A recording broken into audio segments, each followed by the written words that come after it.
Bienvenue sur DCA Watch. Cela fait maintenant 10 mois que j'investis sur différentes plateformes de crowdfunding et je voulais faire un suivi des performances. Je suis en train de me constituer un portefeuille obligataire et le crowdfunding représente un tiers de ce portefeuille à titre de diversification. Car techniquement, en dehors des prêts à la consommation, ce sont des obligations. J'ai réparti mon investissement sur 3 types de plateformes. Le crowdfunding immobilier, en peer-to-peer, c'est-à-dire des prêts à la consommation et des prêts aux entreprises, et enfin sur la thématique de la transition écologique ou bien des prêts à des agriculteurs.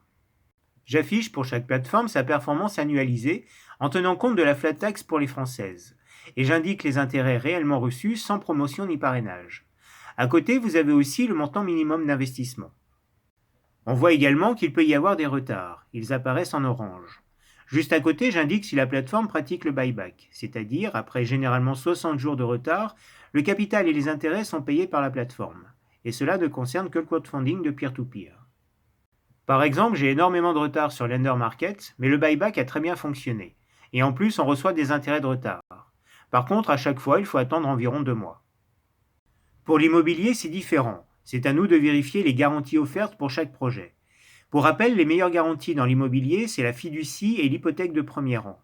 J'ai des retards uniquement sur les plateformes européennes, et on verra si les procédures en cours vont aboutir. Mais quoi qu'il en soit, je ne veux pas investir uniquement en France. Généralement, le crowdfunding n'est pas un placement liquide, même si certaines plateformes ont mis en place un marché secondaire. Mais bien sûr, la vente n'est pas garantie, cela dépend de l'offre et de la demande. Par contre, du côté de l'immobilier, Realty propose de racheter jusqu'à 2000 $ par semaine, moyennant 3% de frais. Upstone, de son côté, a mis en place sur certains projets une garantie de liquidité, où il est possible de revendre tout ou partie de son investissement une fois par mois tous les mois. Et enfin, il y a Livret P qui se gère en fait comme un livret A. Le montant déposé est totalement liquide et les intérêts sont payés en fin d'année. Je dois aussi mentionner Robocash en peer-to-peer. Concrètement, il y a un marché secondaire sans garantie de rachat, mais le prêt mis en vente est automatiquement reventilé par la plateforme chez d'autres investisseurs. Et maintenant, en termes de diversification, un quart de mes investissements se trouve en Europe et aux États-Unis. Et voici ma répartition, 50% en immobilier, 35% en peer-to-peer et 15% en énergie renouvelable et agriculture. En moyenne, la durée d'investissement pour l'immobilier est de 2 ans, 1 à 2 ans maximum pour le peer-to-peer et 3 à 4 ans pour les projets écologiques. Globalement, le peer-to-peer est plus rémunérateur, mais avec les retards, c'est aussi le plus risqué. Et les garanties proposées sont aussi les plus faibles. Regardons plus en détail la performance. Je distingue le premier tiers de chaque catégorie que je sépare des autres. En peer-to-peer, on retrouve généralement dans le trio de tête Robocash, Debitum et Pierre-Berry. Mais ce mois-ci, Lender Market prend la première place car les intérêts de retard ont été payés. Pour l'immobilier, on retrouve en tête de classement Realty, Limo et les plateformes européennes.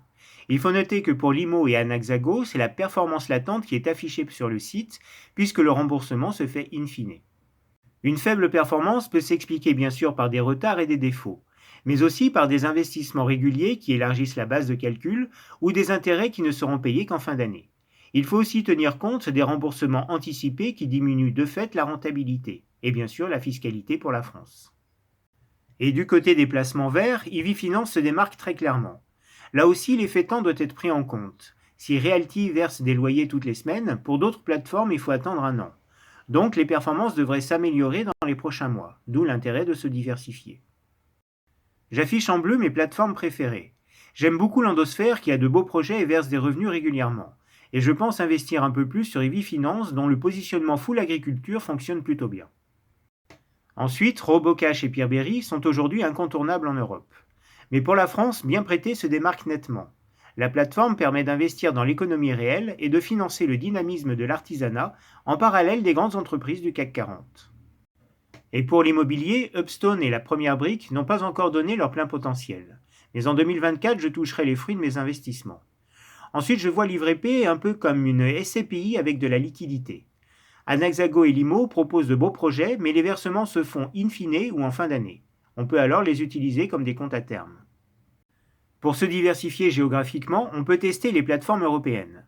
Et si on accepte le risque de change en dollars, on peut facilement accéder à l'immobilier américain avec Realty. Voilà, ce sont mes coups de cœur. Si vous êtes intéressé, je vous mets les liens d'affiliation en description. Et bien sûr, chacun recevra un petit bonus.